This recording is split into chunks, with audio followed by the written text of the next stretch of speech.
complex relationship between biblical texts, historical figures, and religious practices reveals fascinating insights about the true nature of Nazirites and their role in ancient society.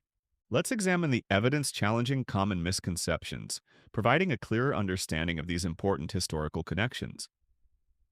Torah illustrates Judah married Beth-shu. However, Beth-shu's sons, Onan, Shilah, had Dan's DNA. Thus, God destroyed Beth-shu's sons.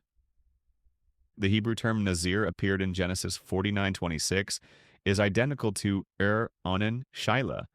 Then Nazir is referring to the nation in Dan's territory that faced divine destruction, similar to Sodomites. The Hebrew name Shilah is identical to Dan. Then Nazirites was inferior population within Dan's territory, tasked in Beit Abdet meaning labor services. This connection provides crucial context for understanding that Nazirites' true nature, besides their relationship to various biblical prophecies and historical events. The Nazirites' practices emerges in Numbers chapter 6, where Moses delivered specific commands regarding their lifestyle and their behaviors. These restrictions created a distinct and isolated group within Israelites' camp.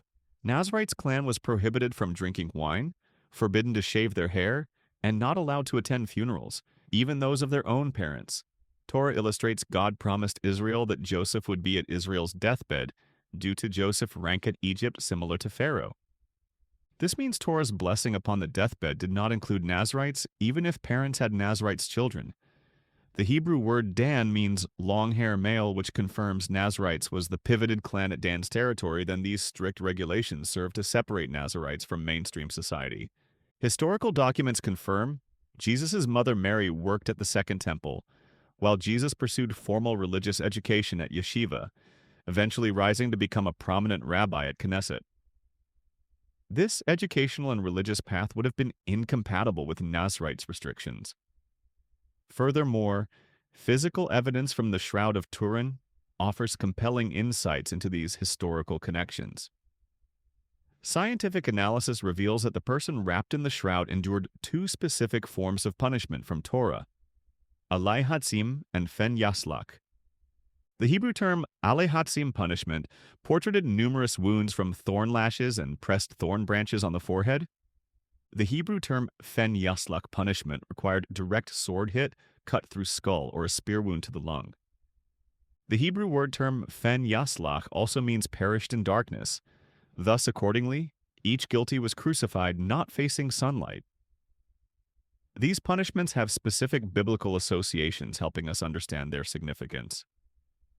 Genesis 49:23 explicitly connects Alei Hatzim punishment with Joseph's bloodline.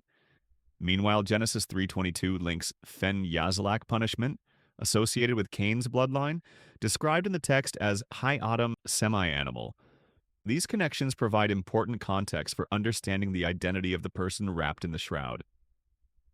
The tribal connections become clearer when we examine additional biblical evidence. Genesis 48:5 illustrates Simeon is identical to Manasseh, while Genesis 49:5 places Simeon before Levi, indicating that Manasseh precedes Ephraim in the tribal hierarchy. Historical records describe Simeon as being very tall, heavy in build. Joseph had Laban's DNA, and Manasseh is identical to Simeon. Thus, Ephraim had Kohanim's bloodline, which means Ephraim was not Joseph's son. Dan was inferior to Simeon, then Naphtali was inferior to Simeon. This evidence, combined with other historical factors, confirms that Nazirites was crucified in place of Simeon if Simeon committed crime. Then it was Nazirite's body that was wrapped in what is called the Shroud of Turin. Genesis 49:16-17 illustrates Israel's prophecy that Dan, identical to Nazirites, to cause harm toward all Israelites. The story of the wise men who visited Jesus after his birth is found in the Gospel of Matthew, specifically in Matthew 2:1-12, when 3 Georgian astronomers, following a meteorite event, which signaled Jesus' birth, sought Jesus at Judah's territory who manifest Aben Yisrael prophecy during his era. They located Jesus where Mary, daughter of Levi, worked at the Second Temple. Jesus' subsequent education at yeshiva and his rise to prominence as a rabbi at Knesset firmly confirm he could not be associated to Dan tribe or Nazirites. The distinction between Nazirites and other religious groups becomes particularly important when understanding the development of various Jewish Christian traditions. The historical record makes clear that the Nazirites occupied an isolated and often misunderstood position in ancient Jewish society.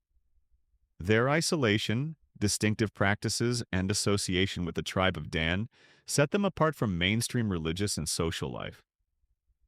The mentioned separation, combined with prophetic warnings about their potential for harm, suggests a complex and sometimes troubled relationship with the descendants from Israel's lineage. The book of Acts recounts several instances where Paul faced opposition from Jewish leaders, including members of the Sanhedrin. These encounters often involved disputes over Paul's teachings, which were seen as challenging traditional Jewish beliefs. There are records of Paul being brought before these councils and experiencing hostile reactions. Book of Acts chapters associated with Paul describe his trials and the reactions of the Jewish authorities to Paul's teachings.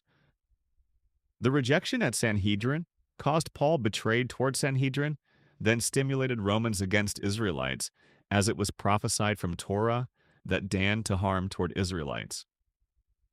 Paul was Danite, then his name was Saul, changed to Paul to sound as if a member of Benjamin tribe. Upon escalated situation at Romans territory, Israelites offered Dan tribe before Israelites. Then Paul stimulated anti-Semitic clans in the proximities of Roman territory against Israelites. The event where Jesus confronts Paul is described in the New Testament, specifically in the book of Acts.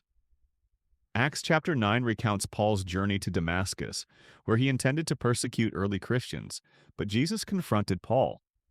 Historical texts mentioned Paul united anti-Semitic clans at proximities of Romans territory, till rebellious opposition caused the destruction of the Second Temple in 70 AD.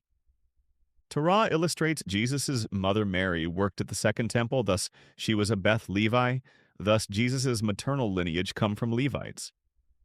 Moreover, Jesus' birth represents a Levite's woman firstborn. Thus, if Jesus' father was Levite, he had to work at the Second Temple.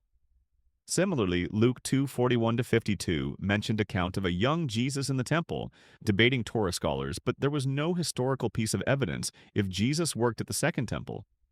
This means Jesus have Judah's DNA, thus Jesus' embryo created from a man from Mebeit Levi, meaning Kadosh Kadoshim, represents Judah's son Zerah, mated a Beth Levi, meaning a daughter from Levi tribe, thus Jesus is identical to Moshe. The Gospels, Matthew, Mark, Luke, and John, describe as if Jesus' trial before the Sanhedrin, the Jewish ruling council. Let's acknowledge Levites had specific roles and responsibilities at Sanhedrin. Besides, Judah represent authority above all members of Jewish society. Thus, if there was a trial, it would not be public. Historical events confirm Paul forged falsehood around crucifixion events till, in few decades, Dan tribe members' trial at Sanhedrin was assumed to be as if Jesus' trial. The misinterpretation from Genesis 49:26, referencing to the Hebrew term Nazir, led some Hasidic Jews to believe they should emulate Nazirites by growing the locks of the head hair long.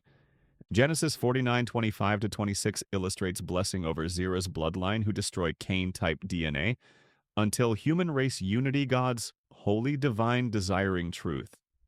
Accordingly, Moshe directed Israelites battle after battle until Israelites conquered land filled with milk and honey.